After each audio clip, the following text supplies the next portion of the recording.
Assalamualaikum warahmatullahi wabarakatuh. Bismillahirrahmanirrahim. Nahmaduka ya ghafuru ya syakuru wa salli wa sallim barik ala sayyidina maulana Muhammadin wa ala alihi wa sahbihi asma'in nama ba'du. Kula namung badhe matur mungkin wasiat-wasiatipun Mbah Mun sing terkait nikah. Iki khusus kangge Mas Tahsin kalian Mas Abi Darda. Karena kula nu nekuni ilmu tafsir. Kula niku ilmu paling kula kenang saking Mbah Mun tentang ilmu tafsir niku pengganti kata. Ini ki Mas Tahsin kalian Mas Darda. Tentang nikah nih, tapi wonten kalimat utawi kata utawi lafat napa la istilahipun. Niku tenggene Quran niku nak ngistilahno nikahul mukminah niku digenti kata al jannah. Jannah maknane swarga. Dados mestine ayat itu ngeten, umpama boten Quran niku bunyine ngeten. Wala tangkihul musyrikati hatta yu'min. Wala amatum mukminatun khairum min musyrikati walau a'jabatkum. Mun sak teruse ngantos ulaika yad'una ilan nar wa wallahu yad'u ilal maghfirah. Wa yatu ilal jannati wal maghfirati bi izni. Dados Allah niku nglarang nikahul musyrikah, nikahi wong wedok sing musyrikah. Terus Allah matur ulaika yatuna ilan nar, kena anti nikahi wong musyrikah iku padha karo ngajak ning neraka. Terus Allah dawuh wa yatu ilal jannati wal maghfirati bi izni. Mestine cara alur kata niku wa yatu ila nikahil mukminah. Jadi orang-orang di luar sana niku ngutus jenengan nu nikahi wong kafiroh, wong kafir. Allah ngutus nikahi tiyang napa mukminah. Dan niku kata mukminah teng Quran digentos wa yatu ilal jannah. Terus nikah mukminah niku mun hakikate swarga. Jadi saking mulyane nikahil mukminah niku pun disebut Allah niku ilal jannah, maring swarga. Terus penghormatane Allah taala teng ketentuan nikah tiang mukminah. Meskipun diarani swarga ya resiko. Misale wong ning swarga kok ora di dhuwit iku ya lucu. Wong ning swarga kok cerewet iku ya lucu. Terus niki kangge garwa-garwa niku swarga iku ora ana cerewet, ora ana ngamuk. Sing lanang nggih ngoten ning swarga kok kurang nafkah ya ora ana, ning swarga kecukupan kabeh. Tapi apapun niku pelajaran kanggo kula jenengan. Nek wis wani nikah niku kudu ora tenan. Kula niku nikah mulai tahun 2000. Nganti sakniki niku resep sing kula nggih namung hadis tunggal.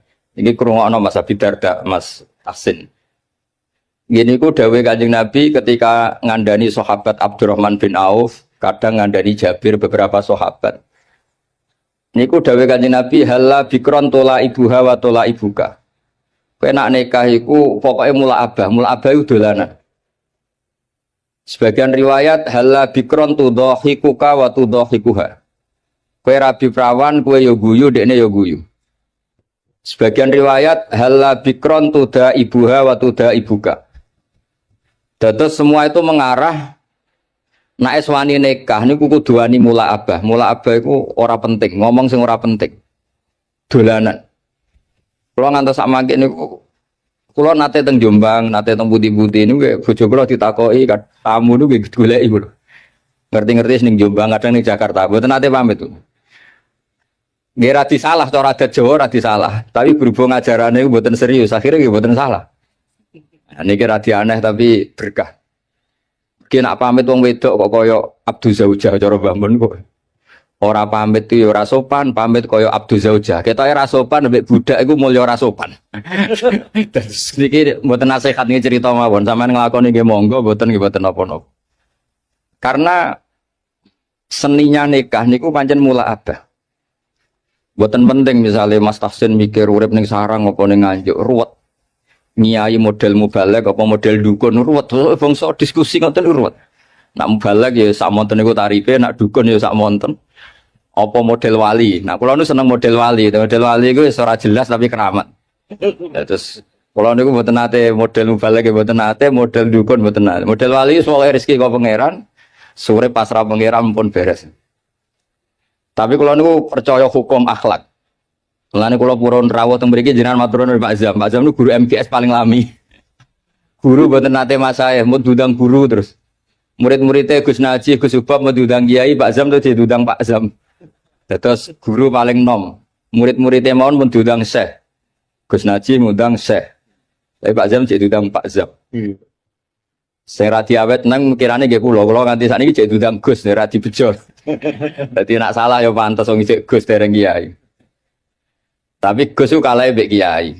Tapi Kiai mbek Gus nggih hormat ya serwet ta niku. Terus kula suwun niki resep kula sedanten sing nikah, aja geman tenanan. Donya iku la ibun walah, donya iku ora usah tenanan. Sing tenanan ikhlas. Kula bolak-balik dikandani Mbah Mun. Kowe ngiyai tenanan iku bento, sing tenanan ikhlas. Kowe mulang kok pengen minterno murid iku ya goblok. Wong sing bakat goblok ya tetep goblok. Entekno metodemu sing bakat goblok ya tetep goblok.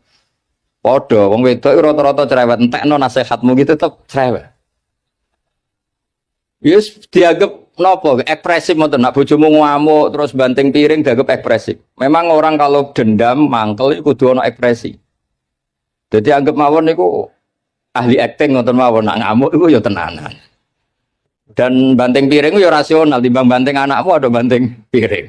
Jadi pokoknya digawe gampang mawon. Riyen niku para sahabat cerita sing terkenal nih. Niku ngadepi wong wedok, ngadepi masyarakat tuh ilmiah. Sekarang tuh orang tuh kehilangan daya ilmiahnya. Karena ini saya ulang lagi, kalau mengke langsung kondur ngapunten ingkang kata. Karena saya nyiapkan naskah kalau ini badhe wonten semacam kados napa loka karya tafsir lah. Di kalau mambe pamit langsung kondur, mergi kalau nembe nyiapno. Niki nembe tengah-tengah tapi kalau pengen hormat Pak Zam mau saking dalam 3:30 Pak Burhan.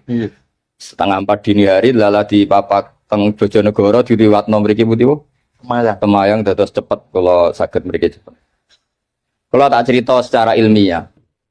Dulu niku orang menghadapi istri, menghadapi anak, menghadapi keluarga niku diilmiahkan, tidak emosi. Masyhur itu, kalau sering diceritani para guru-guru, riyen Sayyidah Aisyah itu cemburu sekali ketika Nabi didatangi halah niku dulure Sayyidah Khadijah. Karena Nabi itu sekali dengar suara halah itu ingat Sayyidah Khadijah. Sampai Sayyidah Aisyah itu cemburu, dan ketika cemburu itu jenenge wong wedok, redaksinya itu pasti kasar. Ya Rasulullah, kenapa engkau ingat ajuzan, ingat wanita yang sudah tua, sementara sudah diganti wanita cantik dan perawan, maksudnya Sayyidah Aisyah. Efek dari kalimat itu Sayyidah Fatimah tersinggung karena ibunya disebut apa? Ajuz, orang yang sepuh. Akhirnya Nabi ini membiarkan Aisyah mergi puas sakit menyebut Sayyidah Khadijah ajuz. Tapi menghadapi Fatimah, Sayyidah Fatimah ini juga perempuan, nggak terima kalau ibunya disebut ajuz. Niku Nabi cara menghadapi ke ilmiah.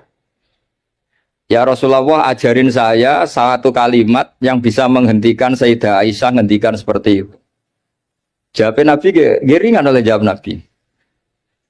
Kandhani Aisyah, ibumu luwih top, mergo rondo untuk Joko. Kowe ayu kaya apa iku kowe perawan untuk duduk. Jadi enteng mawon, ngadepi niku enteng tuh. Ora kok terus kualat yen ngomong ngono meneh mboten. Wong wedok diancam kualat tuh mboten ngefek pun ngerti lho. Mboten ngefek. Jadi dihadapi secara ilmiah. Akhirnya Aisyah mikir, wong aku ayune ngene piye-piye untuk Kanjeng Nabi pun gadah garwa. Khadijah pun rondo angsal napa? Joko. Mun baton niku Sayyidah Aisyah mun mboten nate bakas-bakas malih. Jadi dulu itu orang itu menyelesaikan sesuatu dengan ilmiah. Kalau bolak-balik matur, kowe nak di bojo lagi ngamuk, iku berkah gede. Mergo nak ngamuk iku paling biayane mau sabar tok. Tapi nak rukun malah ngajak neng mall mahal. Jadi podo-podo sampai untuk ganjaran kan sabar ya untuk ganjaran. Neng mall nyeneng bojo ya untuk ganjaran. Tapi untuk ganjaran neng mall kan mahal. Nak sabar buat apa? Biaya. Ya rada jantungan sidik ngoten mawon, tapi kan buatan biaya. Saya punya argumentasi ilmiah dalam hal ini. Dulu Imam Syafi'i itu saya berkali-kali cerita. Kalau diceritain ini banyak orang mencintai jenengan. Alhamdulillah di dulur, di konco. Dan diceritani separuh dari kampung ini ya Imam Syafi'i. Itu gedeng jenengan. Alhamdulillah orang arah utang aku wong gedeng. Wong rukun yo ribet. Utang duit mergo rukun. Nyileh mobil mergo rukun. Tapi nak neng-nengan nak ra utang. Saiki hikmah akeh ndi dineng mbek dirukuni. Nak dirukuni diutangi dhuwit, nak dineng ya ora enak dineng tangga. Tapi hikmah orang arah diutangi napa? Dhuwit. Artinya kalau diilmiahkan itu tuh dunia ini normal semua. Ya wow, nak bojomu ngamuk berarti orang arah jaluk belanja, orang arah ngajak neng mall, nak rukun ngajak neng mall, neng bakso, milih budi, milih rukun apa milih nenengan? Rukun mahal. Soalnya ngoten, soalnya urip itu digawe gampang, diilmiahkan. Karena itu sanad. Kulo gadah bapak ke kiai, gadah guru ke kiai, babah kulo kiai itu dulu niku kulo roh ngadepi dunia ku enteng. Saya tuh di kota sering disoal, Gus kenapa sih di daerah-daerah NU kok banyak musola? Kenapa ada jatuh jamaah di masjid? Padahal satu jamaah di masjid kan lebih baik. Kalau Islam kota itu nggak bisa bayangkan ada musola. Bareng kulo terang, wong biasa ketua itu jadi anak buah ora kepenak. Jadi makmum di masjid ada di anak buah. Kowe ora rasane. Dangen-angen ya bener. Mergo setiap kiai iku digaya-gaya dhewe. Ana sing salat iku kancinge rapati bener kabine elek. Mergo amen dalil inna wa yang duru ila atsabikum. Jadi Allah ora delok klambi, ora delok penampilan, didelok iku ati. Ana sing amen macak adus minyakan jare mergo khudzu zinatakum inda kulli napa? Masjid. Macam-macam kiai iku beda-beda. Sampai peneliti sangi luar negeri yang ketangklet kulo, Gus sendakep yang benar itu gimana? Kalau sendakepnya orang Muhammadiyah itu kan standar. Kalau orang NU pusing sih. Ono sing nyekel dadane, ono sing nyekel wetenge, ono kowe ora jelas. Ngono tiap kiai tak takoki, kenapa gak jelas? Gue nunjukno nak sendakep ora wajib. Berhubung ora wajib bentuke kudu ora jelas, ben gak dadi aturan. Dadi pakem jenenge wajib. Lho kliru di dalil yang NU wis. Ono ae dalile. Sekolah suwon mas-mas yang nekas dan sing pun mbah-mbah sing pun terlambat lah niku usahakan ngadepi bojo niku mula abah karena tek 3 hadis itu 3 riwayat itu kula apalno panjen karena ini ilmiah halla bikron tula ibuha wa tula ibuka halla bikron tudo ibuha wa tudo ibuka halla bikron tuda ibuha wa tuda ibuka semua maknanya itu jangan serius. Kalau nganti saat ini mulai nikah nganti saat ini buatan nanti rebukan mbek bojo, gawe omah iku piye terus nak lunga kok teknis yang buatan nanti.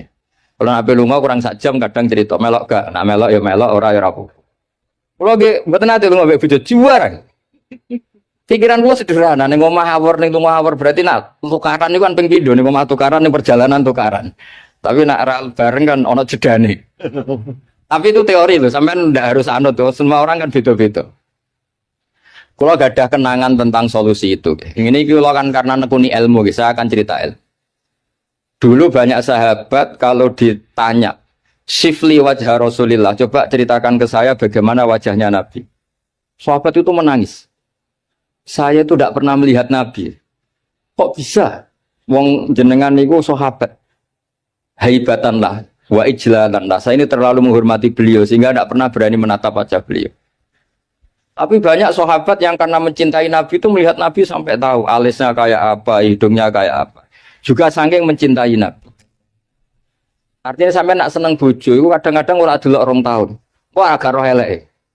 Wong asline elek nek delok terus kan tambah ketara. Jadi orang itu tidak harus sama cara ngelola emosi, ngelola.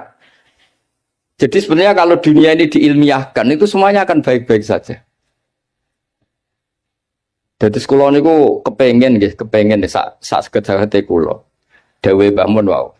Piye-piye istilah nikah wong mukmin wis disebut Allah swarga. Wa yad'u ilal jannah. Ning dinggon swarga ya ora ana tukaran, ora ana pisu-pisuan, termasuk ora ana urip susah. Terus niki harus jadi pelajaran. Mulane dewe Mbah Mun ora ana mulya kaya nikahil mukminah. Mergo pengganti katanya itu wa yatu ilal napa jannah. Mestine kalau wala tangkihul musyrikati hatta yu'min, mestine penggantine wa yatu ila nikahil mukminah. Tapi kata itu diganti wa yatu ilal jannah. Terus niki penghormatan yang luar biasa saking Allah taala. Jadi sekedar nikahul mukminah iki pun ibadah. Wis rawati tahajud lah. Potongane ora biasa tahajud. Ngono dawuhe Mbah Mun nak crita niku riyen niku Nabi nak tahajud niku Sayyidah Aisyah itu turu nang ngarepe. Padahal Sayyidah Aisyah ayu perawan, Nabi ki tetep salat. Dawe Sayyidah Aisyah niki ora usah dipraktekno orang ora iso. Dawe Sayyidah Aisyah, saya ditanya Nabi, saya sebetulnya kepengen sari-sarian mbek Nabi, mudojaah itu rilek-rilek mbek Nabi. Tapi fatarok tu hawa ya li hawahu. Tapi saya meninggalkan selera saya demi selerane Kanjeng Nabi. Karena Nabi nu eling pangeran niku pun bojo ayu lah niku pun boten ngefek. Dan Nabi pamit ning Sayyidah Aisyah, dari ini ata'abbadu li rabbi. Wonten sing maca ata'abbad li rabbi. Mun urusan nahwu lah. Ketemu mriki kata alumni Ploso niku dari ini ata'abbad dadi jawab apa dadi kalimun pokoke riwayat itu ada dua, ada yang dari ini ata'abbadu li rabbi, wonten sing dari ini ata'abbad li rabbi. Aku pamit ya, aku lagi kangen pangeran tak salat. Terus niki nek sampean kepengin bojomu kangen, wis bengilah, jejerlah sampean tinggal tahajud. Engko ora roh anakku ora ganteng, mergo kapan ya eling aku. Tapi anggere bengi dikumpuli terus suwe bosen. Terus riyen niku terus riwayat-riwayat tentang Assalamualaikum daraqaumil mukminin wa inna insyaallah bikum lahiqun. Niku kata kitab nerangno Nabi keluar saking dalem. Naluri seorang istri ini wedi nak Nabi ini teng garwa liyane, wong Nabi garwane kata. Delalah diikuti ternyata Nabi itu teng baki. Teng baki terus Nabi matur teng ahlu baki Assalamualaikum daraqaumil mukminin wa inna insyaallah bikum lahiqun. Niki kangge ibu-ibu, kangge bapak sing nembe nikah. Dados garwa-garwane Nabi ku kenangane meskipun sare sak kamar niku kenangane niku roh tahajude Nabi, roh ziarah Nabi teng baki. Mulane dawe Fathul Bari kitab Sarai Bukhari. Kenapa Nabi itu istrinya banyak? Di antaranya apa? Wong wedok wong paling nekat cerita eleke sing lanang. Lah Nabi disukani garwa kathah kabeh ku ora ro eleke. Dadi wong Yahudi ku bingung ora eleke Nabi, biasane sing paling gampang dikorek iku bojo. Lah ternyata bojone Nabi kabeh kenangane iku roh tahajude Nabi. Roh qiyamul lail Nabi nganti hatta waromat qodamahu, nganti sikile iku bengkak. Padahal pas teng dawawi Sayyidah Aisyah, mboten pas teng Saudah. Teng Saudah mungkin wong komen. Bangkune ra ditinggal salat wong Saudah iku ayu Aisyah. Niki teng pas teng daleme Sayyidah sinten? Aisyah. Dados dawe Imam Fathul Bari itu Nabi niku garwane kathah dan perempuan itu biasanya orang paling nekat ngomong eleke bojone. Tapi semuanya itu yarwina ahsana ahwali. Semua kenangannya itu meriwayatkan perilaku Nabi terbaik. Mulane wong kok dilem bojo iku wong top tenan. Ayo tak boleh ibu-ibu tak boleh. Tak kon ngelem bojone 5 menit nak iso. Tak kei dhuwit. 5 menit mau. Karena wis mesti, misalnya anggar sing sugih mulai ben wayo. Engko sing melarat yo nyebeli mergo ora ngrejekeni. Engko anggar mulai duwe akeh polahe yo akeh. Wis ora ngarep bener tak jamin. Versi ibu-ibu lho. Dados tapi Nabi itu beda. Nabi niku sawise intaqala ila rafiqil ala, bahasa gampangnya kapundhut. Nah bahasa adabe intaqala ila rafiqil ala. Niku kenangane Sayyidah Maimunah. Kenangane Sayyidah Sofiyah sedanten. Iku nggih tahajude sampai donga-dongane carane teng dalem carane badhe sari. Sampeyan iso bayangno bojomu ngriwayatno apike sampeyan. Ya ora ngare iso diriwayatno ora ana faktane, ora ana faktane. Nggih wau. Terus kula suwun masalah nikah niku masalah sing sekedar nikah niku pun ibadah karena tadi kata ila nikahil mukminah niku dening Allah taala digentos ilal jannah. Niku eling-eling niki ilmu yang saya tekuni. Terus di antara ilmu tafsir itu dijelaskan Quran itu sering ada kata pengganti. Nah, kata pengganti itu adalah penghormatannya Allah taala. Begitu juga menyangkut perempuan. Niku ketika seseorang mengabaikan perempuan, menterlantarkan perempuan, itu Allah ngendikan wala tattakhidhu ayatillahi huzwa. Kamu jangan menganggap ayat-ayat Allah Ta'ala itu sebagai mainan. Karena perempuan itu di halalnya ini, status halalnya oleh Allah didhawuhna fa innakum akhadtumuhunna bi amanatillah wastahlaltum furujahunna bi kalimatillah. Terus perempuan ini termasuk orang yang luar biasa. Kata penggantinya semuanya luar biasa. Nggih, ngoten mawon niki ngregani pemerintah, nggih ngregani kula.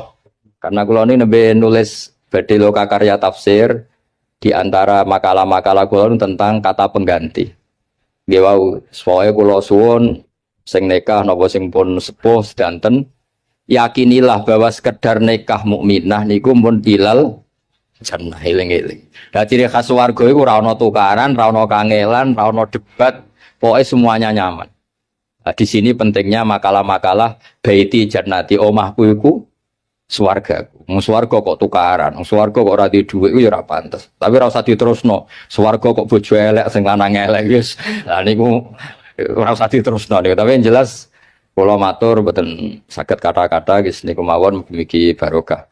Al-Fatihah.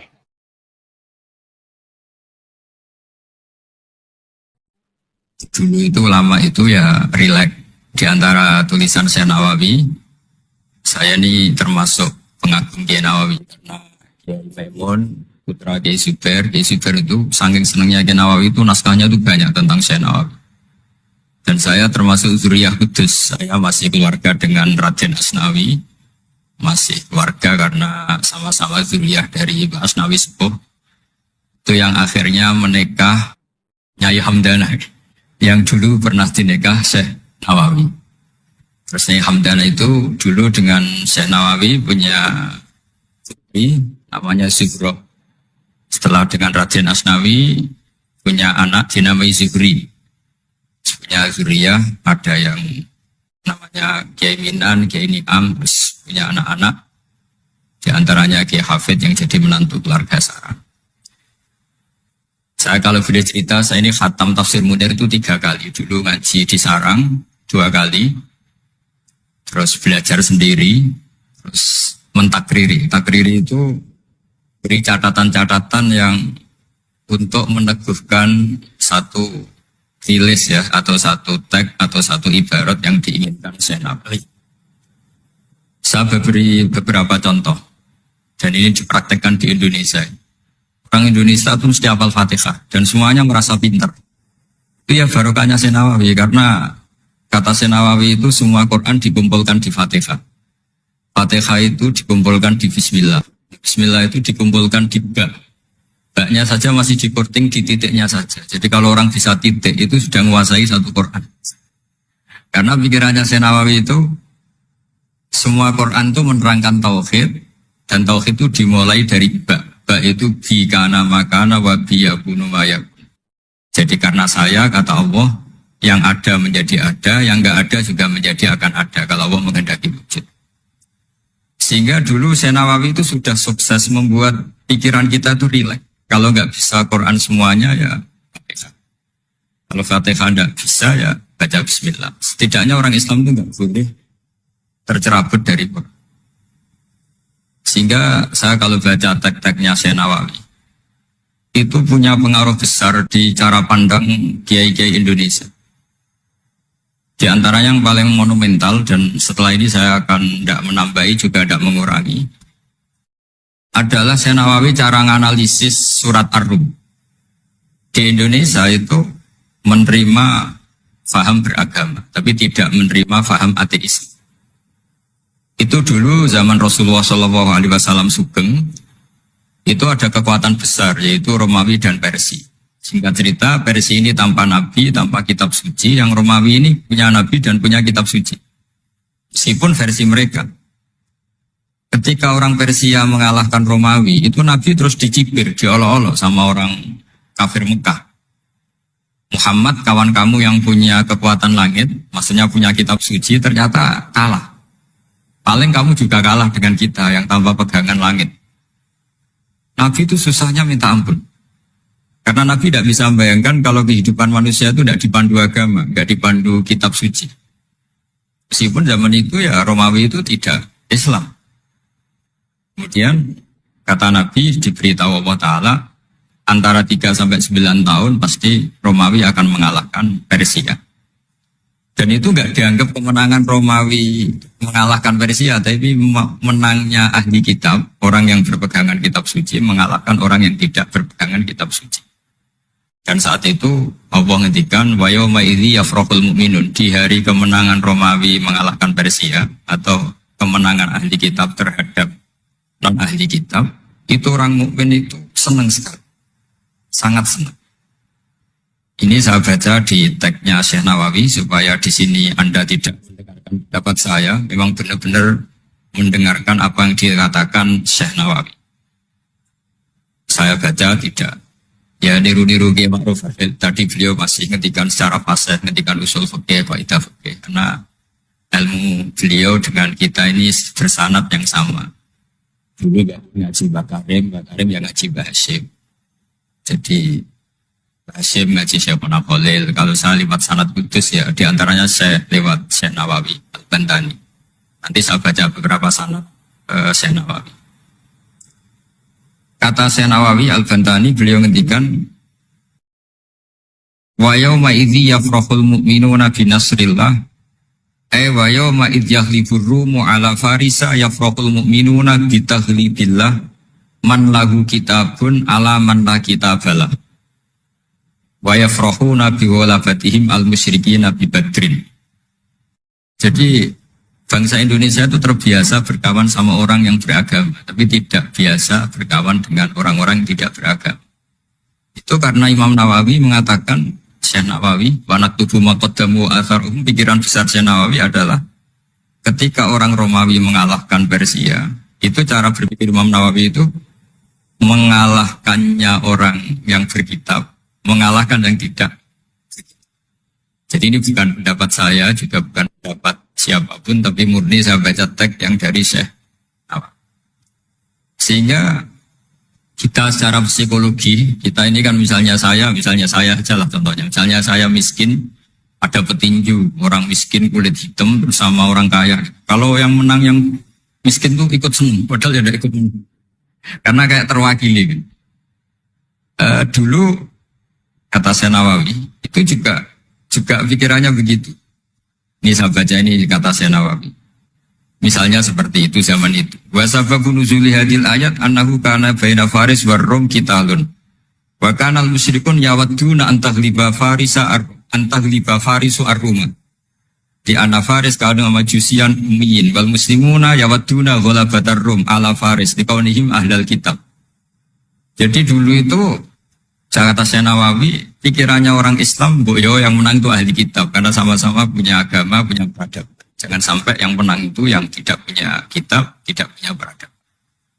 Jadi itu saya yakin yang mengilhami kita, para kiai kita, bikin Pancasila diantaranya yang membentuk Pak Karno, karena Pak Karno yang dulu ngaji sama Agus Praminoto, ngaji sama orang-orang pintar. Kita ini berketuhanan. Jadi itu ciri khas Syekh Nawawi di antaranya. Kemudian beliau menganalisis kemenangan. Kemenangan itu ketika orang Islam sudah kuat. Ini halaman 424. Ini nanti kita bisa tinggal di sini sebagai hadiah sama Syauki sama warga besar Pondok Tanah. Nabi itu orang yang nggak suka duniawi, tapi kenapa sih Nabi harus menang? Nabi Sulaiman akhirnya menang, Nabi Dawud akhirnya menang, Nabi Ibrahim ya akhirnya menang, Nabi Musa akhirnya juga menang, dan Rasulullah SAW juga akhirnya mengalami kemenangan. Itu cara menganalisis Syekh Nawawi Al-Bantani. Kata beliau, iqamati alamatir riyasah, supaya kepemimpinan Islam itu kelihatan. Fala yabqa mayaqdiru alal ikrah alal kufri. Jadi kalau kita menang, baik secara politik maupun ekonomi atau kultur, setidaknya tidak ada lagi kekuatan manapun yang memaksa kita untuk menjadi kafir atau menjadi salah. Kita tahu misalnya di beberapa negara di Eropa, barokahnya orang Islam kaya ya, pemain bola dulu tuh kalau puasa susahnya bukan main. Gara-gara klubnya dibeli umat Islam itu, malah cari tukang adzan di stadion itu, karena yang punya sudah orang Islam. Itu contoh kekuatan ekonomi. Dulu kita mungkin mengalami pengajian itu kayak apa susahnya. Sekarang ketika banyak orang-orang yang dari dunia kiai catat, sekarang ya nyaman. Jadi di antara alamatnya tamkinu hadatin adalah wala yumakkinan nalagum dinahumul ladir tatu alagum walaibat dilanagum mimba'di khawfim amna. Ciri utamanya adalah tamkin fil ard. Merasa beragama itu nyaman, tidak ada yang enggak. Di zaman itu Syekh Nawawi sudah menganalisis kenapa sih Nabi harus menang. Kata beliau supaya layab ko mayak diru alal ikroh alal kufri. Ini tafsir di ayat wa yahdiyaka sirata mustaqima ketika Syekh Nawawi menerangkan kenapa Nabi harus menang di halaman 24 surat Al-Fatihah. Jadi itu sisi-sisi betapa Syekh Nawawi itu luar biasa. Terus menyangkut kiblat. Dulu ramai sekali di Indonesia kalau kiblat harus presisi betul, harus ditertibkan betul. Tapi ternyata masjidnya para wali dan para orang-orang soleh itu ya kayaknya asal madep mulon itu ada yang komentar itu kenanya Afrika atau Mesir entah. Tapi Syekh Nawawi zaman itu ngendikan setelah beliau cerita presisi, beliau ahli falak. Saya tahu banyak keahlian beliau falak karena saya punya kitab gurunya Syekh Nawawi. Namanya Syiarus Salikin, itu karangan beliau, Syekh Abdus Somad.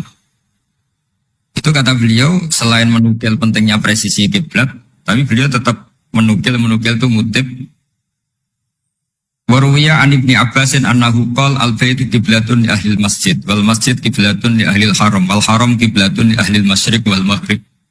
Wahada qaulu Malik. Jadi karena orang Jawa itu rata-rata kiai itu mesti baca tafsir Munir, sehingga ya dianggap enteng saja. Ya sudah lah, pokoknya kira-kira madhep mulon itu. Karena kalau masjid dipresisikan detail, nanti pertanyaannya juga yang sudah mati-mati harus dipresisikan. Karena wajib madhep kiblat itu tidak hanya sholat, tapi juga orang yang sudah meninggal itu bisa ribet itu. Ya kalau yang mbahnya wali, jenazahnya masih utuh. Kalau yang nggak wali kan sekliwat itu, karena sudah nggak ada bentuknya. Makanya dulu ada bionanya kiai mau dipindah itu, butuhnya nggak boleh. Jangan, kalau mbah saya wali, saya keren, jasadnya utuh. Kalau mbah saya ada wali. Jadi ya, tapi apapun itu saya cerita betapa efek dari pikiran besar Syekh Nawawi itu mempengaruhi kita. Sehingga dulu masjid-masjid, musola-musola itu ya tetap hati-hati lah. Tapi ya tetap saja agak longgarnya.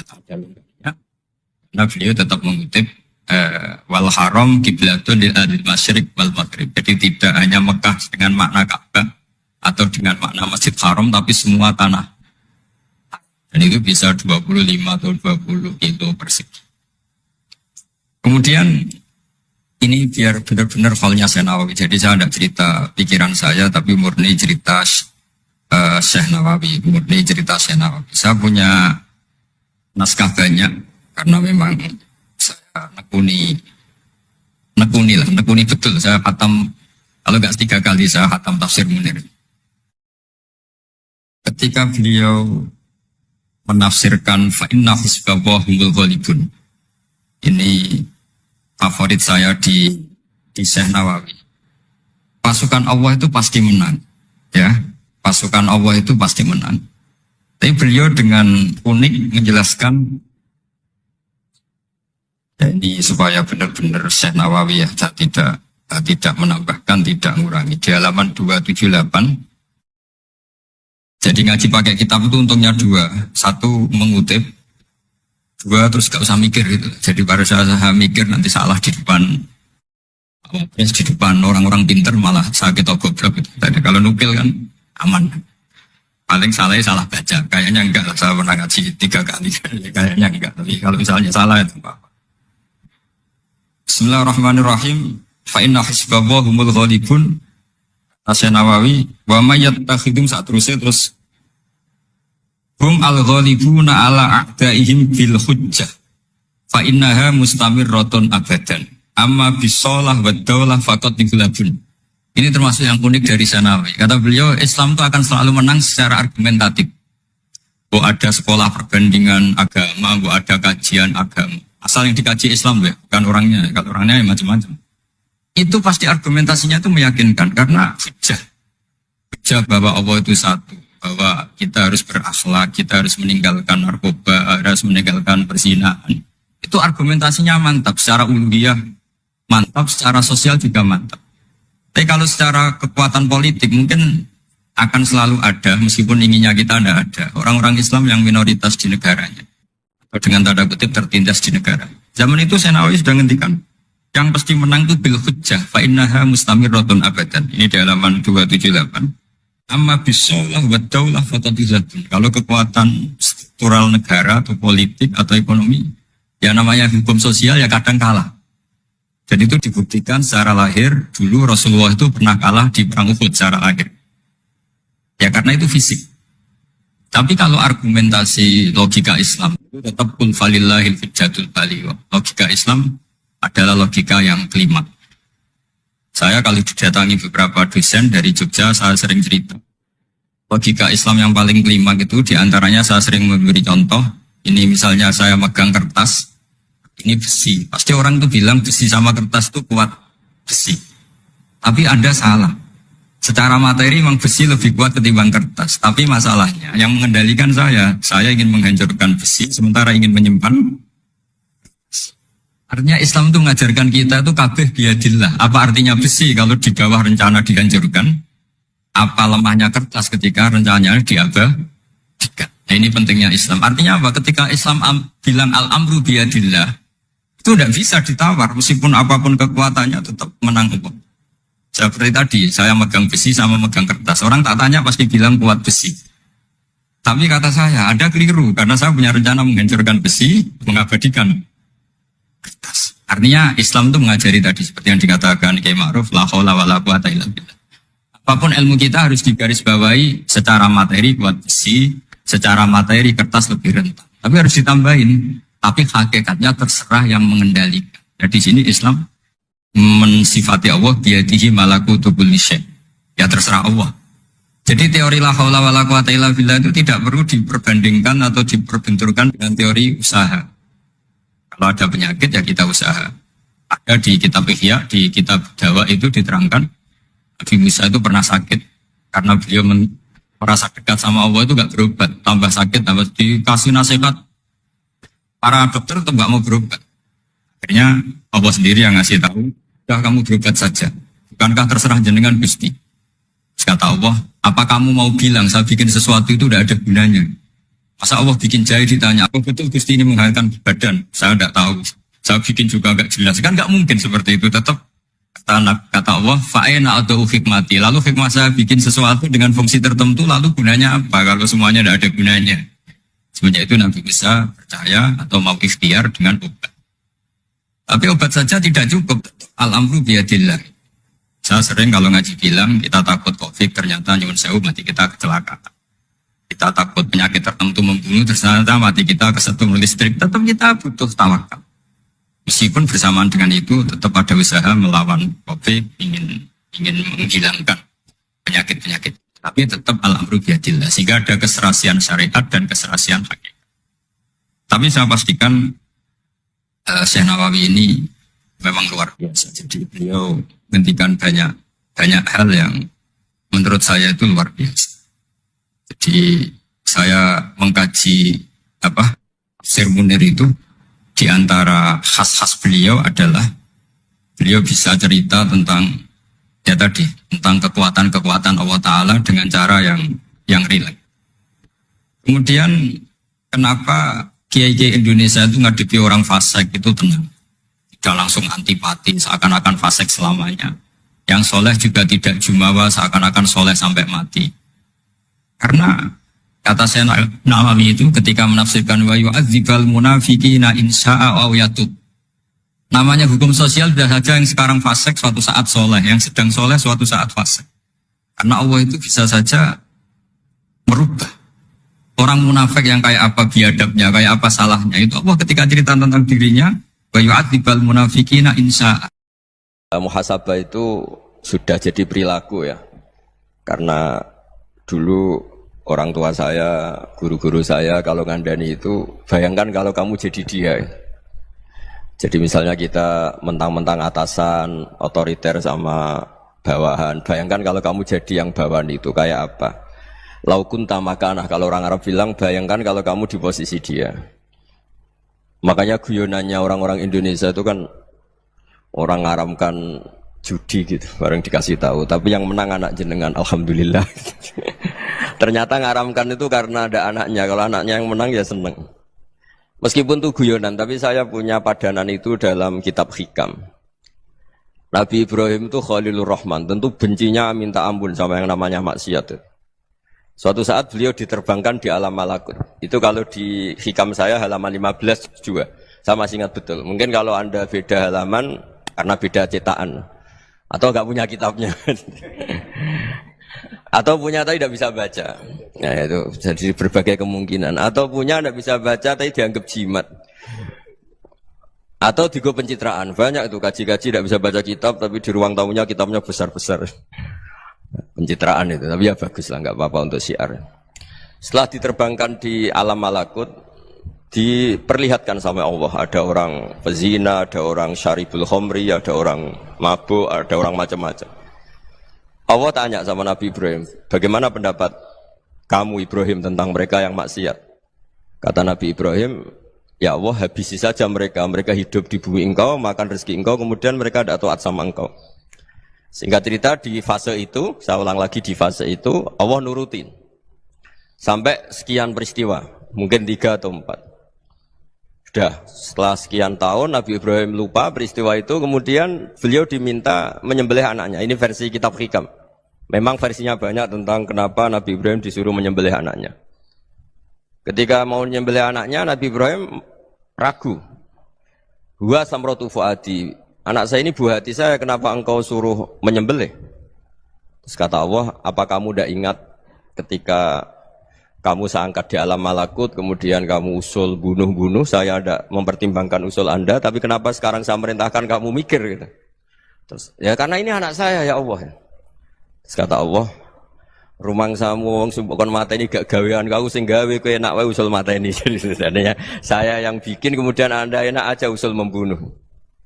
Semenjak itu Nabi Ibrahim itu di eranya itu asfaqun nas, orang paling sayang sama manusia. Karena kadang kita keras itu ya kebetulan tuh udah anak kita, ada keluarga kita. Cara orang Jawa itu kan gitu ya, kalau ada perempuan terus macak yang macam-macam pakai sepeda motor cowok terus wah itu luput suwuk, semoga-moga gini. Tapi setelah dikasih tahu, niku ponakane jenengan, semoga-moga selamat.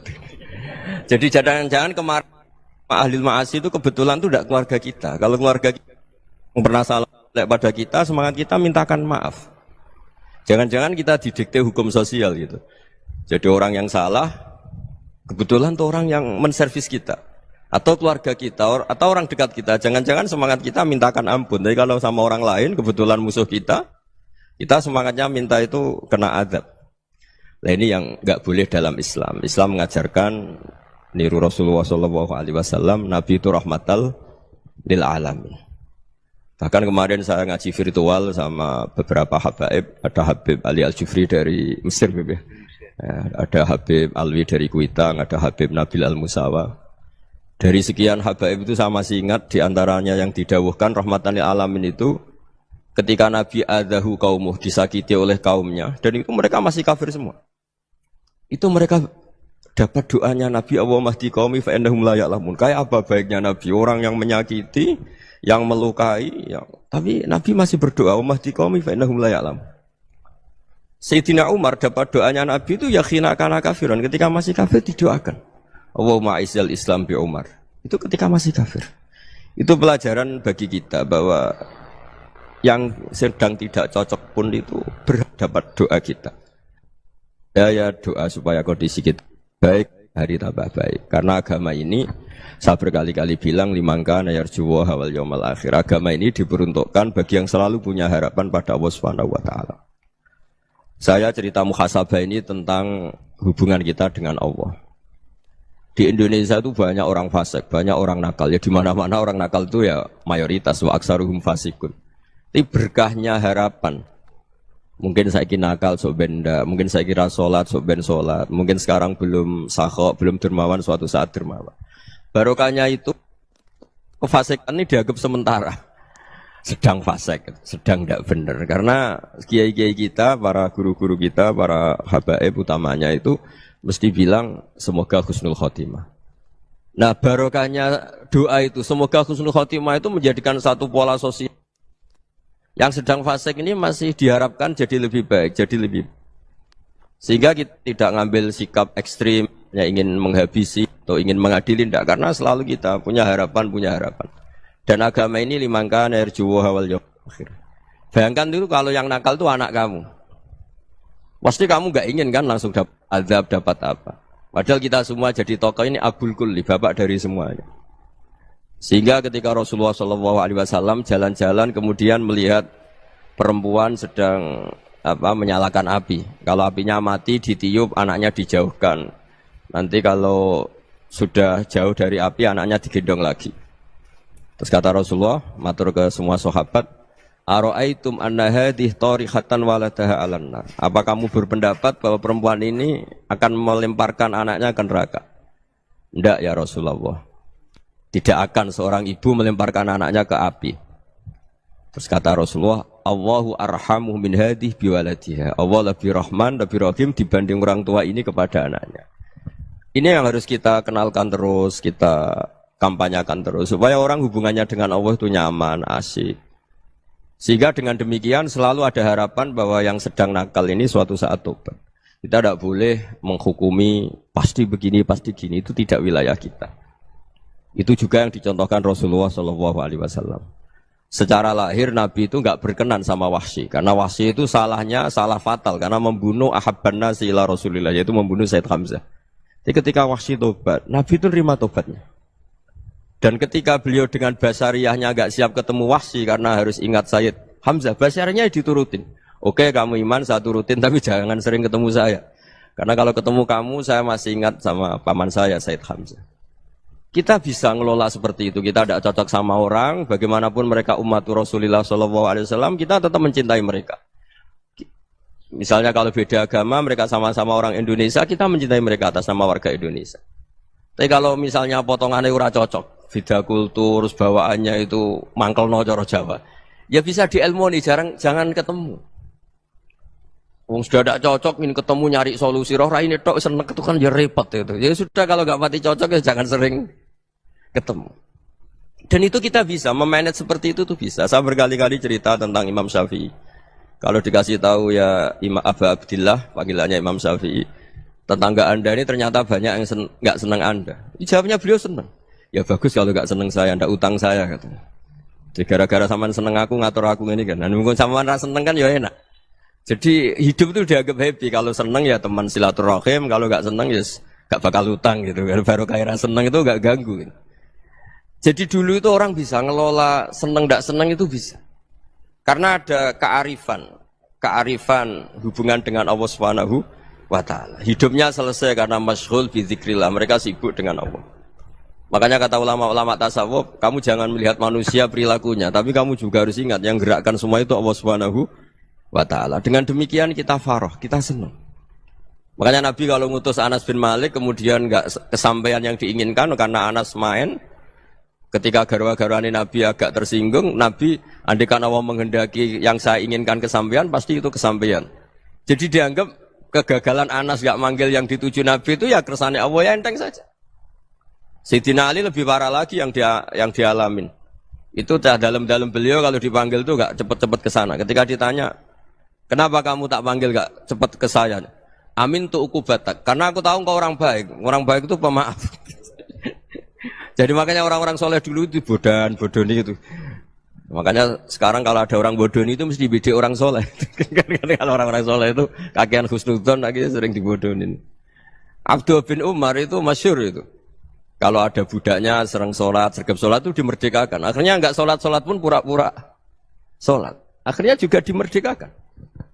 Ketika ditanya, kenapa engkau merdekakan? Padahal mereka sholatnya menipu engkau, kata pembisik-pembisik itu. Man khoda'ana lillah in khoda'na lah. Dia nipu atas nama Allah, berarti saat tertipu juga atas nama Allah. Enggak masalah dong, semuanya demi Allah Subhanahu wa Ta'ala. Jadi ketika kita ketemu mensifati Allah Ta'ala itu ghafir, Allah pemaaf. Jangan kamu enggak fair untuk diri kamu nyifati Allah ghafir, pada orang lain Allah kamu sifati syadidul iqab. Jadi Allah kamu atur, kayak MC tadi ngatur saya. Jadi Allah itu apa? Kalau pada saya ghafir, kalau pada musuh saya syadidul iqab. Itu enggak fair. Kalau Anda punya harapan kepada Allah karena Allah Rahman Rahim, Allah ghafir, sebenarnya Allah pada musuh kita ya bisa saja Allah ghafir, bisa saja Allah Rahman Rahim. Sehingga kita melihat orang lain yang kita tidak cocok itu ya enteng saja.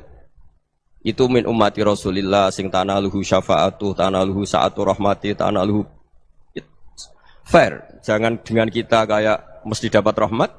Jangan orang lain kayak Allah pasti syadidul iqab. Itu tidak boleh. Sehingga ketika ada orang Badui, singkat cerita orang Badui ini kencing di masjid. Semua sahabat membentak dia. Yang enggak bentak hanya Nabi tok. Saking mangkalnya orang ini karena semua sahabat bentak kecuali Nabi. Setelah dibenari Nabi, terus Nabi nyuruh Sobbu ali dhanuban min ma'in. Setelah disucikan masjid itu, dia berdoa keras sekali. Allahumma arhamni wa Muhammadan wa la tarham ma'ana ahadan. Ya Allah, yang berhak dapat rahmatmu hanya saya dan Nabi Muhammad, yang lainnya jangan. Karena yang lainnya tuh jengkelin, gitu aja saya salah dimarah-marahin gitu. Jadi kalau kamu doa terbatas ya kayak orang Bedui nih, kayak orang Arabi. Apa kata Nabi? Laqad tahajjarta wasi'an. Allah yang rahmatnya luas menjadi kamu sempitkan. Karena kamu mau atur Allah hanya Rahman pada Indonesian Power, pada NU, pada kita yang orang lain nggak perlu dapat. Itu kan kasihan Islam karena Islam terus nggak dimiliki semua orang. Allah nggak dimiliki semua orang, Rasulullah nggak dimiliki semua orang karena dipek NU, dipek ormas tertentu, dipek nggak boleh seperti itu. Nggak boleh takhasyar tawasian kata Nabi, nggak boleh mempersempit zat yang rahmatnya itu luas. Ini semoga etika ini kita pakai di Indonesia. Yang sedang fase kita harapkan lebih baik. Yang sedang nggak dapat hidayah kita doakan dapat apa? Hidayah. Masyhur kan, makanya tadi saya mohon sama Habib Ali supaya Habib Ahmad supaya tetap mahalul qiyam, tabaruk sama Habib Ali. Di antara doa-doa di Simtud Duror masyhur itu antuqabilal mudhniba minnah bil ghufran wal musi'ah bil ihsan. Jadi harapannya para habaib, para orang-orang baik dulu ya, semoga yang dosa itu dimaafkan, yang sedang salah dibuka, bikin lebih baik. Nabi itu tugasnya juga gitu. Wastaghfir li dzambika walil mu'minina wal mu'minat. Nabi itu tugasnya juga memintakan ampun yang sedang salah. Nah ini cobalah jadi etika kita, muhasabah kita. Jadi muhasabah itu cara berpikir kita. Ada gaji, ada mes, ada wah yang daftar banyak. Tapi mentalnya ada kiai sebetulnya. Ya kalau sampean tanya itu baik dah Gus, ya setengah baik. Ya maksudnya setengah baik, ya ada baik ngajar itu kan baik. Tapi setengah saja karena motifnya itu nyari gaji, bukan ingin mencerdaskan umatnya Rasulullah SAW. Itu Imam Amudi itu guru matematika. Saya nggak bosan-bosan cerita ini, guru matematika. Muridnya sampai takut, ini masuk surga ndak, kiai kok ndak ngajarin istighosa atau tahlil malah ngajarin apa? Matematika. Beliau meninggal terus muridnya tanya, "Ma fa'alallahu bik?" Kira-kira gitu. Apa yang dilakukan Allah? Allah nyambut Anda gimana? Terus kata Imam Amudi, bagus saya disuruh ngajar malaikat. Karena malaikat kan enggak pernah kayak anak beki gini ngaji gini. Malaikat tuh enggak pernah ngaji, dia iman saja karena tahu surga, tahu neraka terus iman gitu aja. Jadi imannya malaikat tuh enggak keren kita. Imannya loh ya. Loh itu yang ngendikan Nabi loh, enggak saya. Nabi pernah tanya sama sahabat, iman yang paling keren siapa? Jawabannya sahabat malaikat. Ya enggak, karuan malaikat iman. Dia yang tahu surga neraka, tahu segalanya, masa ada imannya? Pasti iman lah katanya. Terus ya para sahabat engkau iman ya wajar kan menangi saya, nemuin saya. Yang hebat itu orang-orang yang tidak melihat saya, tidak saya didik tapi tetap iman. Karena dididik akal, ya tadi dididik Quran, apa dididik Quran. Sama siapa? Teks bahasa Arabnya masang. Terus Imam Amudi kata Allah, suruh dia ngajarin para malaikat cara menemukan saya. Malaikat dikumpulin terus Imam Amudi disuruh ngajar. Sama singkat kata-katanya Allah di mimpi itu. Istadilla ala wahdaniyati. Bihadrati malaikati. Tolong ajarkan cara menemukan saya padahal Anda ini manusia yang tidak melihat saya. Anda di Jakarta kan lihatnya gedung-gedung. Paling jadi khayal terus nikmat lah. Anda ikut punya tapi ikut nikmati. Orang desa-desa kalau ke Jakarta itu pokrol. Wah di Jakarta tuh gedungnya tinggi-tinggi. Tidak kayak kampung sini. Lu udah ikut punya ikut bangga. Di Jakarta orangnya cantik-cantik, tidak kayak orang sini. Padahal dia ya dapat orang cantik gitu. Jadi Allah itu saking pinternya, miskin-miskin ya bisa berkhayal dan bahagia. Nah, itu alhamdulillah betul. Akhirnya itu apa ini anak-anak begini saya tak niati ngajar standar anak-anak akademik. Terus pertama yang diajarkan hanya bilang gini, sama siapa teknya? Ya malaikat wahi para malaikat. Terus beliau bilang, nisbatus naini wassalasah ila malanihayatalahu nisbatul far'i ilal asli. Angka itu jumlahnya berapapun, 2, 3 sampai triliunan. Semuanya itu nisbatul far'i ilal asli. Bin nisbat ilal wahid, nisbatul far'i ilal asli. Angka 2 ya cabangnya 1, 3 ya cabangnya 1, 1 triliun ya cabangnya 1. Tetap yang asal usul adalah angka 1. Itu nangis semua malaikat. Cara Jawa itu mandek man kowe iman kaya imanku. Makanya imannya umatur Rasulullah sallallahu alaihi wasallam itu PD-nya yakinnya kayak imannya malaikat. Kalau Tuhan itu satu. Karena angka agak bisa dimulai kecuali dengan angka satu. Makanya nisbatus naini wassalasah ila ma la nihayatalahu iku nisbatul far'i ilal asl. Semuanya itu nisbatnya cabang ke induk. Berarti semua alam raya ini tetap asal usulnya satu, yaitu qul huwallahu ahad. Nah, itu namanya akal.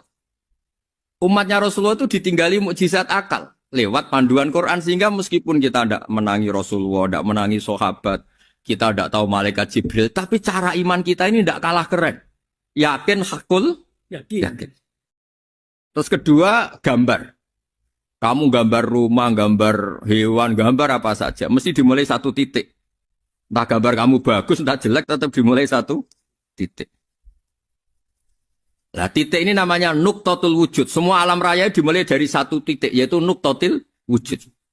Makanya Quran dimulai bismillah, dan bismillah itu dipilih sama Allah pakai pertama ba itu ada titik. Itu kata semua ulama. Itu titik itu singkatan dari bi kana makana wa bi yakunu mayakun. Karena saya semuanya ada. Bi itu karena saya. Jadi makanya santri-santri beki tidak usah bayangkan kamu jadi wali terus bisa terbang ke Mekah, tidak usah. Kalau terbang ke Mekah ya sudah umroh aja bayar. Kalau enggak ya maklaran KBH atau apa. Pokoknya cari gratis. Ya gratis kayaknya dapat orang 10 gratis. Satu. Terus orang enggak umroh-umroh dirayu-rayu supaya umroh. Repot. Itu pelanggaran fikih itu. Kalau orang punya utang tuh wajibnya nyaur utang dulu gitu. Wah repot. Saya itu juga sering bingung di kampung-kampung.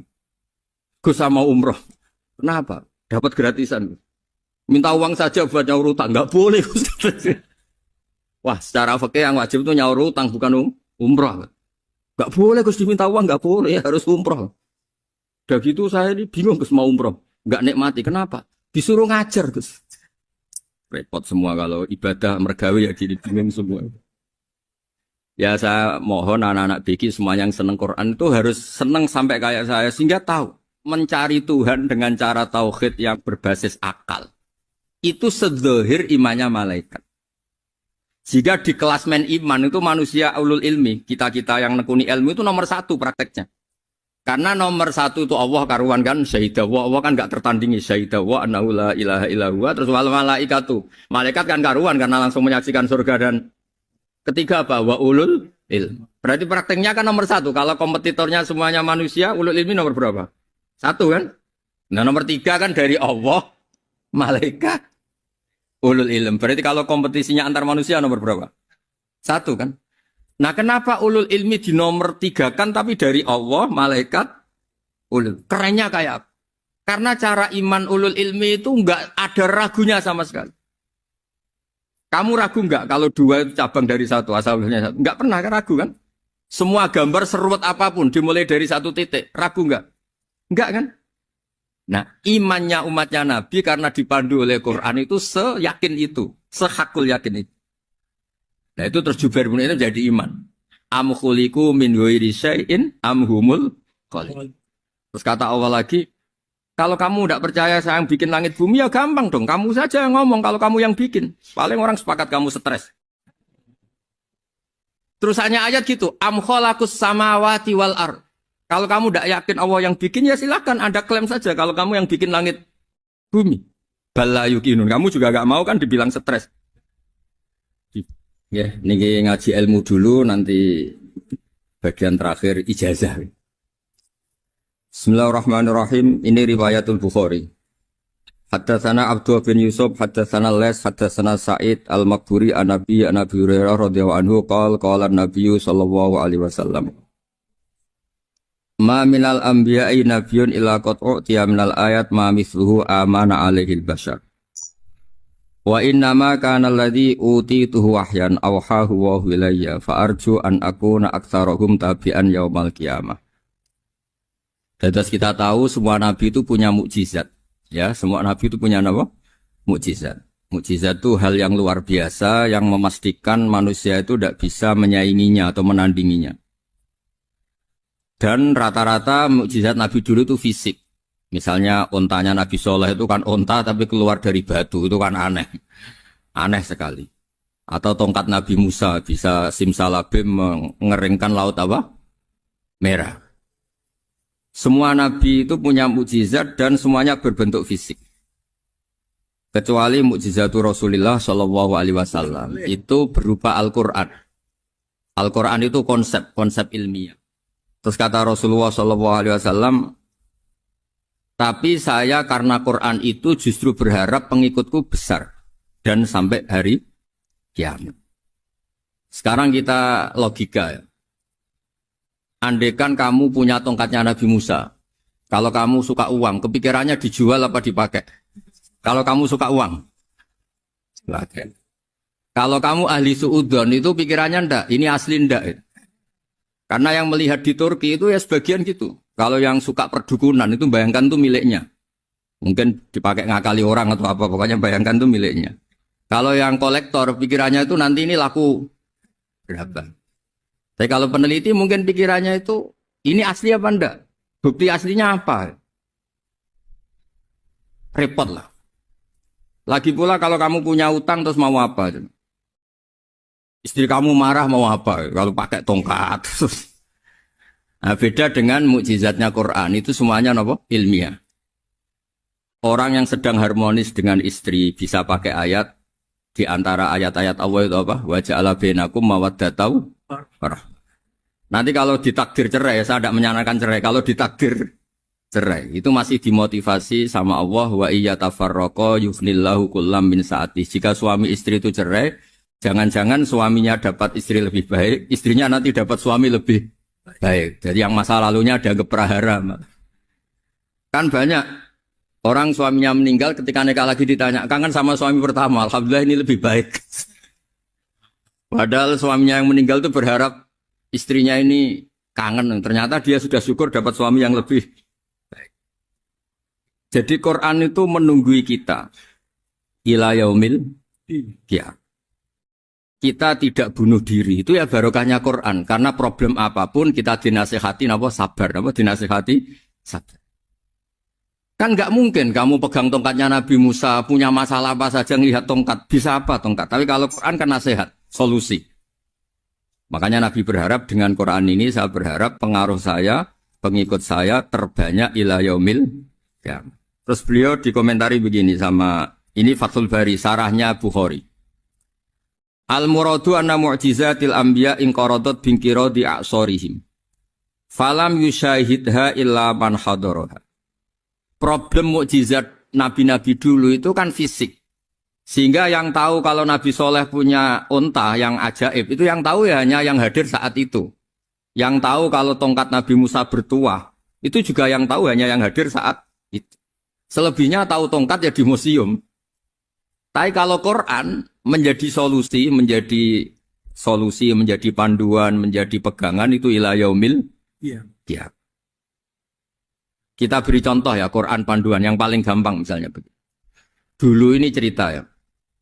Dulu itu ada orang kafir cerdas namanya Jubair bin Mut'im. Itu saking pinternya dia, pinter juga tokoh.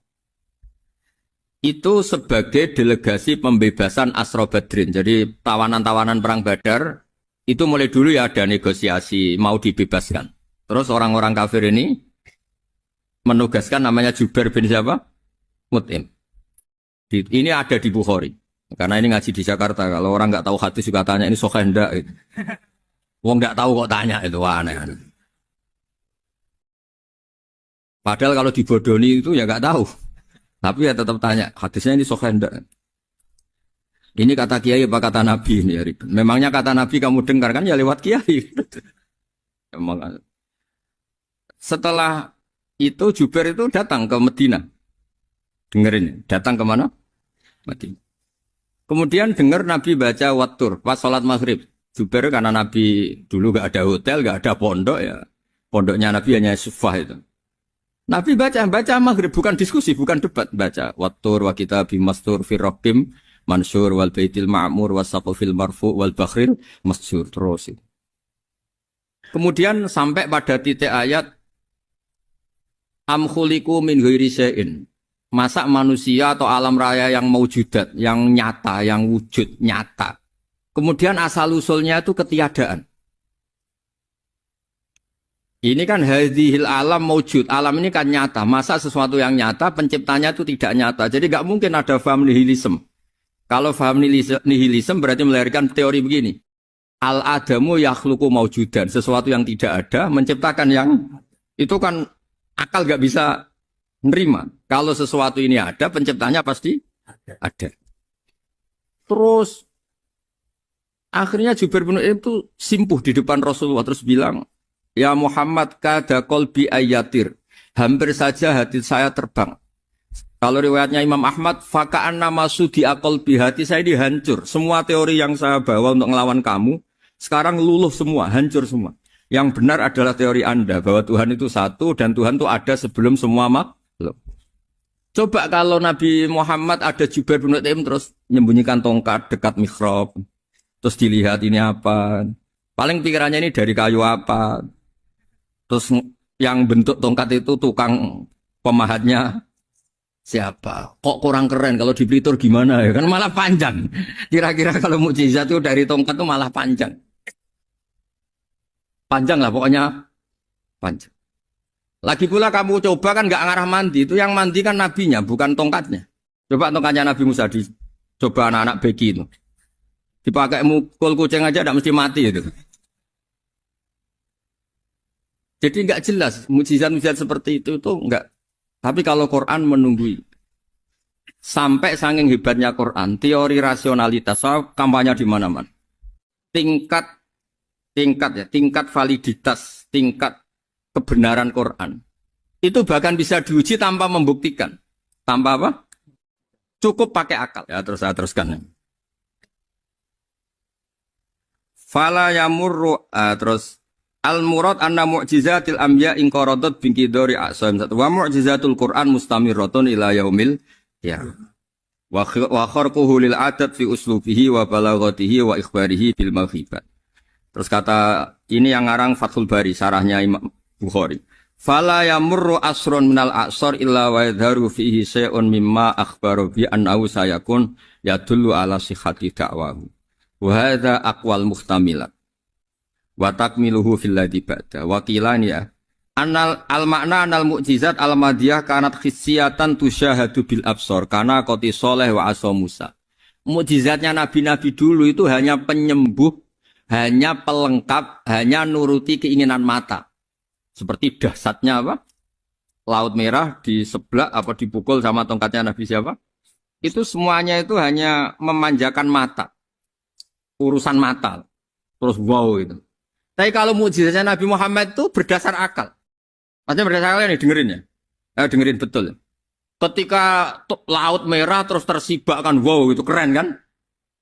Terus kita bilang, menyimpulkan, wah kita tidak akan mampu. Itu bodoh sekali kesimpulan kita tidak akan mampu. Meskipun bikin nyamuk Anda juga tidak mampu. Loh untuk memutuskan tidak mampu saja kok sampai pertunjukan seperti itu tuh laopo, cek goblok gitu.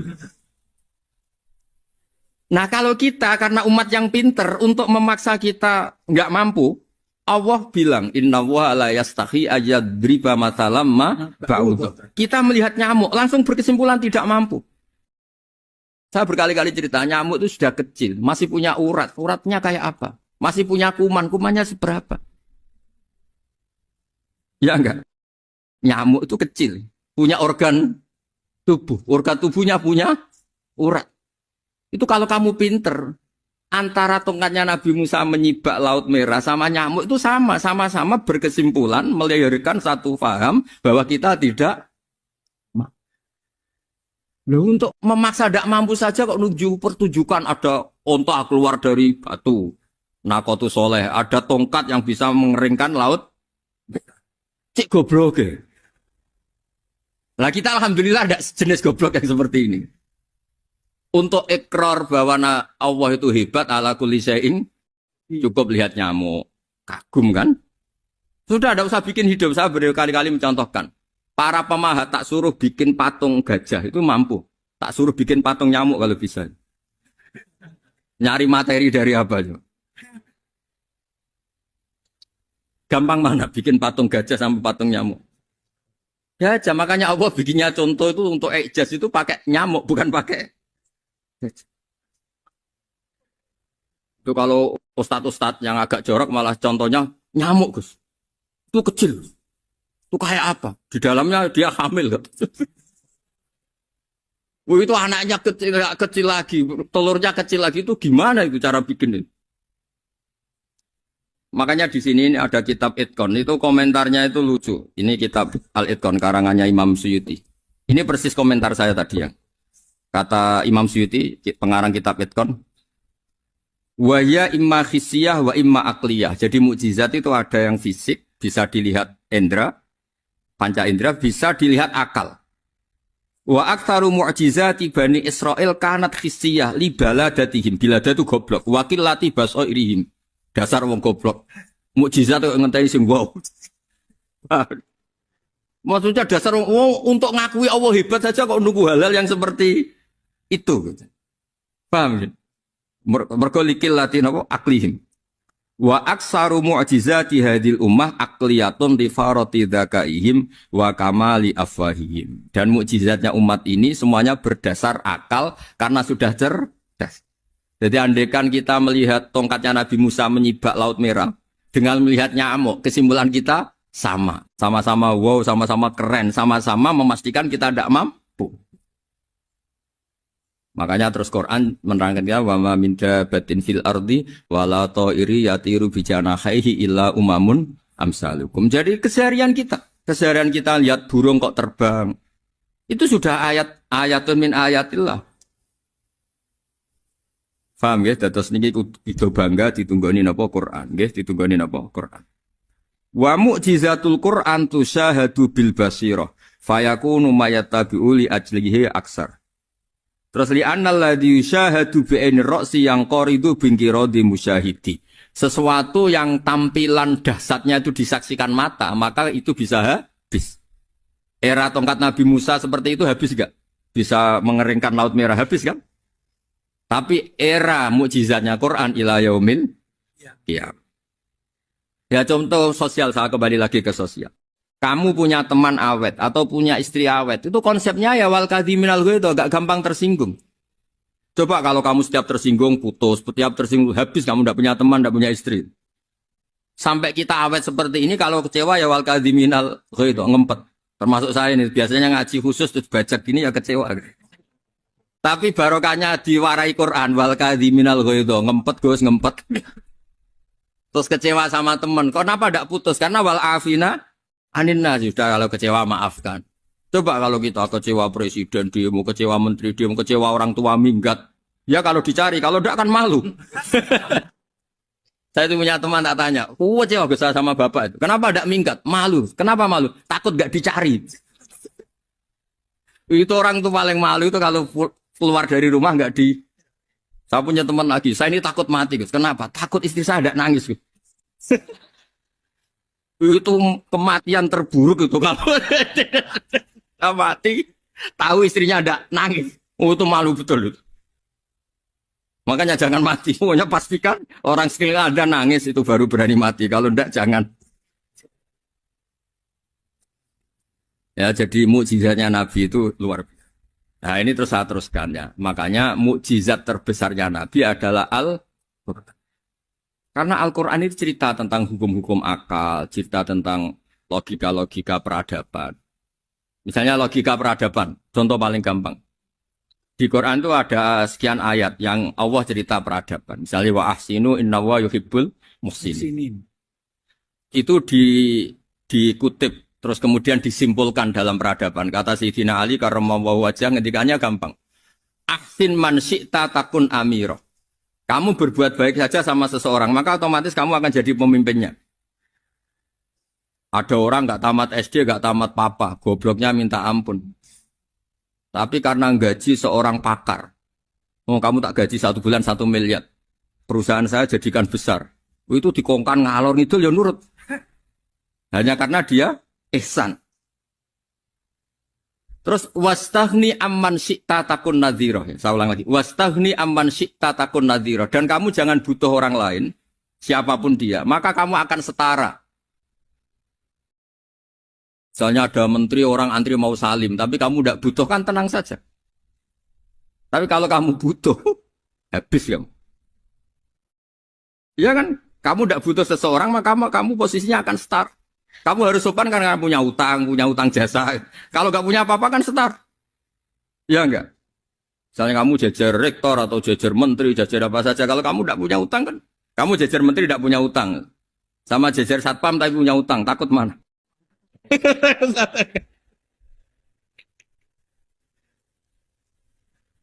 Kalau butuh itu mesti kalah kan? Ada pejabat misalnya, nggak begitu cantik, sama perempuan cantik yang kamu butuh ingin dicintai, takut mana? Padahal nggak jelas orang ini pangkatnya apa. Jadi dalam hukum sosial itu kata Sidin Ali, wastahni aman syi'ta takun nadhira. Kamu jangan butuh seseorang, maka kamu akan setara.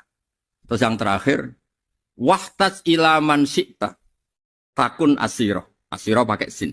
Dan silahkan butuh seseorang, maka kamu akan jadi budak dia. Ya coba misalnya Anda seorang profesor, seorang alim, seorang getop. Misalnya mencintai janda di ujung kampung sana, jalan kaki 2 kilo. Padahal itu gak tamat SD, tapi gara-gara seneng, kacau kan? Logika kepangkatan hilang semua kan? Jadi itu hukum peradaban. Itu mewakili isi-isi sosial yang diterangkan Quran. Ya, jadi paketnya 3 tadi ya. Ahsin man syi'ta takun amiro. Kamu berbuat baik sama seseorang, maka kamu bisa memimpin. Wastahni amman syi'ta takun nadhira. Kamu jangan butuh seseorang, maka kamu akan setara. Bok kamu ketemu orang terkaya di dunia. Yo ketemu orang terkaya di dunia, kamu jejer, kamu tidak butuh dia. Tenang kan bisa setara kan? Tapi kalau butuh, harus sopan, ngajukan proposal, harus berakhlak karimah. Makanya sekarang, Anda kok berakhlak kenapa? Ternyata mau nyalek.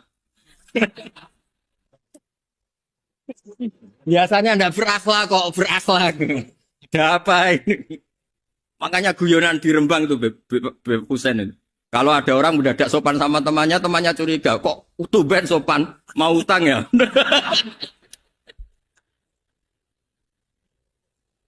Zaman akhir itu aja.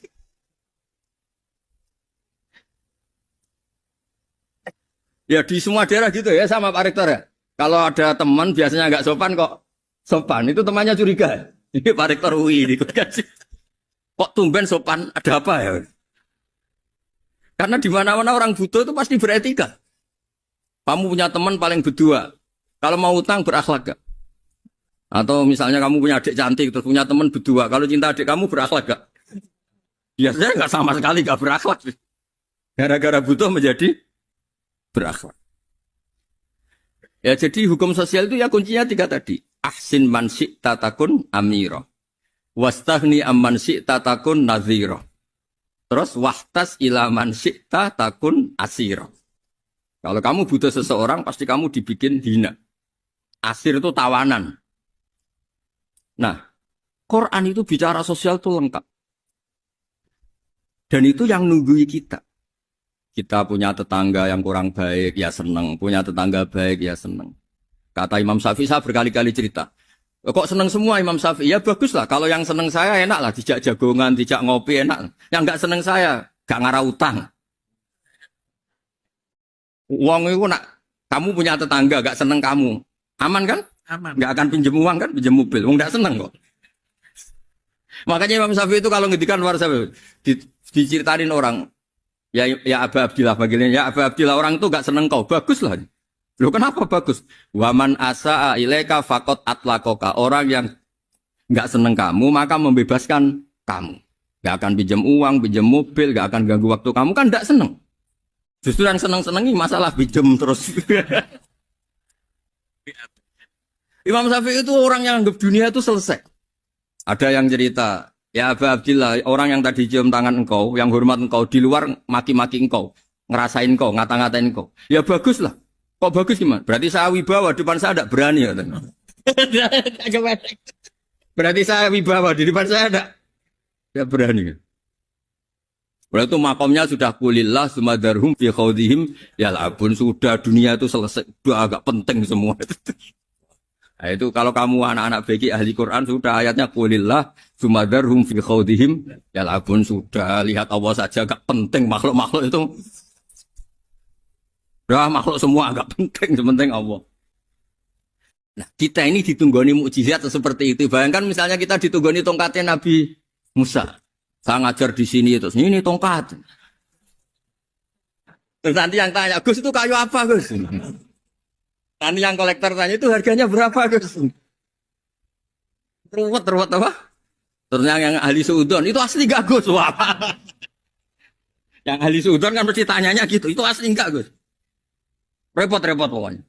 Tapi kalau Quran kan jelas. Suatu saat ada perdebatan antara Abdul Hasan al-Asy'ari. Abdul Hasan al-Asy'ari ini tokoh ahli sunnah paling populer dalam ilmu logik. Dia mengatakan orang menemukan Tuhan itu harus lewat logika yang cermat. Tidak boleh taklid, hanya ikut-ikutan. Dia harus menemukan satu argumentasi bahwa Tuhan atau pencipta langit itu ada. Kemudian ada satu problem di mana orang-orang kampung atau orang-orang yang lugu atau orang-orang awam itu tidak bisa ilmu logika, ilmu mantek kalau dalam bahasa pesantren. Kata Abdul Hasan al-Asy'ari, itu masih mungkin. Alhasil para ulama ini meneliti ke orang-orang yang lugu, yang di kampung, yang petani, yang lugu sekali. Apa yang mereka temukan? Ternyata mereka punya cara logikanya sendiri untuk menemukan Tuhan, Sang Pencipta. Pernah suatu saat ada seorang petani lugu, biasa menggembala unta, ditanya, Bima araf tarubak, lalu kamu yang petani ini yang hanya ngurusi sawah, ngurusi ladang, dengan cara apa kamu tahu kalau Tuhan itu ada? Si petani tadi marah besar dan dia mengatakan, Al-ba'ratu tadullu alal ba'ir wa asharul aqdam yadullu alal masir. Kata petani tadi, yang namanya ada kotoran unta, pasti ada untanya. Yang namanya ada jejak kaki, pasti ada yang barusan lewat. Artinya kalau ada makhluk, pasti ada pencipta. Ini logika awam yang mudah. Kita tidak mungkin mengatakan bumi ini pencipta, mengatakan matahari pencipta. Kelihatan sekali kebendaannya, kelihatan sekali bahwa bumi matahari tidak punya ikhtiar, tidak punya kekuatan. Kelihatan sekali sifat-sifat kemakhlukannya. Jika benda-benda ini karuan makhluk, pasti menunjukkan bahwa ada penciptanya, ada khalik. Bismillahirrahmanirrahim. Alhamdulillahirabbil alamin wassalatu wassalamu ala asyrafil mursalin sayyidina Maulana Muhammadin wa ala alihi washabihi ajmain amma ba'du. Berikut sebagai mukaddimah bahwa Profesor Zaini Dahlan berkeinginan UII punya tafsir dan terjemah sendiri. Lewat proses yang panjang dan melibatkan tim, di antaranya saya, terbitlah tafsir versi UII juga terjemah versi UII. Di antara ciri khas terjemahan UII adalah bahwa bahasa Arab yang tentu mengandung kesusastraan Arab, balaghah, kemudian ditransfer untuk pembaca Indonesia. Sehingga di antara ciri khas terjemahan UII adalah dengan rasa Indonesia dan tentu tidak merubah makna. Berikut beberapa kutipan yang perlu pemirsa atau pendengar tahu. Al-Quran adalah satu kitab suci yang diturunkan kepada Nabi besar Muhammad SAW. Dan di antara ciri Al-Quran adalah menjelaskan kebenaran secara jelas, secara gamblang. Sebagaimana firman Allah, bahwa Rasul adalah Rasulun minallah yatlu suhufam mutahharah. Rasulullah diutus oleh Allah Subhanahu wa taala ketika penduduk Makkah sangat-sangat jauh dari kebenaran. Mereka adalah penyembah berhala yang dikira sebagai Tuhan, dan jumlahnya Tuhan-Tuhan itu banyak sekali. Suatu saat Rasulullah mendakwahkan bahwa Tuhan itu satu dan harus satu. Tapi kata mereka, kenapa Muhammad menjadikan Tuhan satu? Padahal urusan kita banyak, problem kita banyak. Harusnya Tuhan itu juga banyak. Ini yang diceritakan dalam surat Shad, Aja'alal alihata ilaha wahida inna hadza lasyai'un ujab. Bagaimana mungkin urusan kita yang banyak, yang harusnya butuh Tuhan banyak, kemudian menjadi hanya Tuhan satu. Lalu Rasulullah dengan sabar, dengan telaten memberi penjelasan. Dan ini yang disebut al-bayyinah, penjelasan yang sangat jelas, sangat gamblang, sangat rasional. Kata Rasulullah dalam sebuah hadis yang diriwayatkan dalam Musnad Ahmad, tagnya begini. Orang-orang yang menyembah selain Allah itu ibarat kama sali rojulin istaro abdan min kholisi malih biwarikin au dhahabin. Faja'ala ya'malu, mereka mau bekerja tapi wayu'ti ghullatahu ila ghairi sayyidi. Fa'ayyukum sarrohu ayyakuna abduhu kadzalik. Nabi lalu kemudian bikin analogi. Wahai masyarakat Mekah, bagaimana kalau Anda ini jadi seorang pembantu atau seorang budak, lalu punya majikan banyak. Dan semua majikan Anda ini punya perintah yang beda-beda, punya selera yang beda-beda. Semuanya atasan Anda, semuanya majikan Anda. Apa Anda senang punya majikan yang banyak? Lalu mereka bilang, wah susah Muhammad kalau kita punya majikan banyak. Tuhan kamu adalah majikan kamu. Bagaimana kalau Tuhan banyak, punya perintah yang beda-beda, punya selera yang beda-beda? Kalian pasti akan kebingungan. Ya sudah Muhammad, normalnya Tuhan itu satu. Sehingga mereka tercerabut dari pemikiran bahwa Tuhan harus banyak. Ini yang dimaksud dalam surat Al-Bayyinah. Lam yakunil ladzina kafaru min ahlil kitab wal musyrikina munfakina hatta ta'tiyahumul bayyinah. Bahwa orang-orang kafir, baik kafir ahli kitab maupun kafir musyrik Mekah, mereka tidak pernah terlepas dari sifat kekafirannya, yaitu menuhankan banyak Tuhan, sampai datang sebuah bayinah. Bayinah itu argumentasi kebenaran yang begitu jelas. Setiap membawa kebenaran, argumentasinya meyakinkan. Itu siapa? Rasulun minallah yatslu suhufam mutahharah, yaitu Rasul yang membacakan lampiran-lampiran suci, yaitu Al-Quranul Karim. Dengan penjelasan analogi tadi, kemudian orang-orang Mekah sadar, susahnya kayak apa kalau Tuhan banyak, lalu perintahnya beda-beda, seleranya beda-beda, hukumnya beda-beda. Ini membingungkan. Akhirnya mereka ngakui bahwa pentingnya logika tauhid. Nah ini yang Rasulullah ini benar-benar berstatus bayinah. Kemudian analogi betapa buruknya kita saat menyembah selain Tuhan.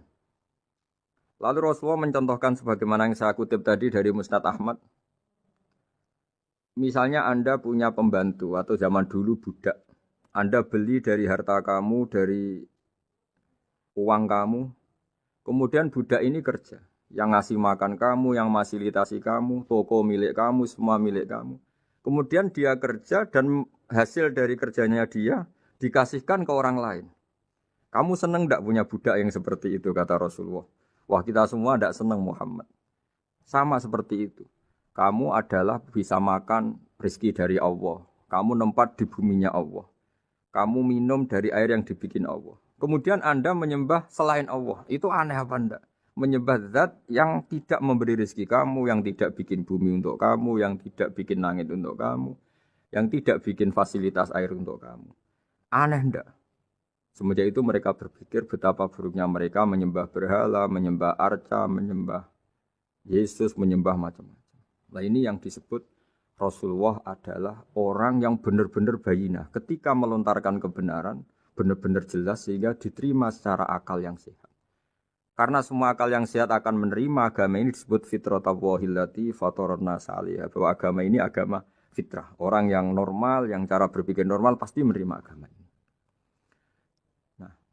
UII dengan terjemahan ini dan dengan tafsir ini ingin memberi penjelasan simbol-simbol yang ada di beberapa surat. Di antara lagi yang di bab muamalat. Betapa Rasulullah itu punya logika yang benar-benar mudah diterima. Dulu orang Arab dalam bab muamalat jual beli biasa menjual kurma. Masih kecil, masih belum jelas jadi kurma yang baik apa enggak. Kalau istilah orang Jawa masih pentil ini. Kalau bahasa Arab qobla buduwi solahiha. Calon buahnya itu belum pasti jadi buah. Kemudian masih bunga, masih apa sudah dijual. Dengan transaksi, asumsi, harga, andekan sudah jadi kurma. Kalau dalam Jawa mungkin jual mangga sebelum tua, masih pentil, masih kecil. Lalu kata Rasulullah, kamu jangan melakukan itu. Kenapa ya Rasulullah padahal kita butuh uang? Kata Nabi, Ara'aitum in mana Allahu as-samra fa bima yastakhillu ahadukum mala akhi. Bagaimana kalau buah-buah yang masih kecil itu kemudian berguguran karena satu musim atau karena apa. Lalu kamu mendapat uang itu atas nama apa? Yang dikatakan tijaro adalah muawadhah. Pembeli dapat barang, kamu dapat uang. Lalu kalau barang yang ada enggak menjadi buah yang baik, Anda menerima uang itu atas nama apa? Rasulullah secara haru, secara mengingatkan nurani kita dengan redaksi fabima yastahillu ahadukum mala akhi. Lalu kamu mendapat uang saudara kamu atas nama apa? Kalau atas nama buah, mereka belum mendapat buah.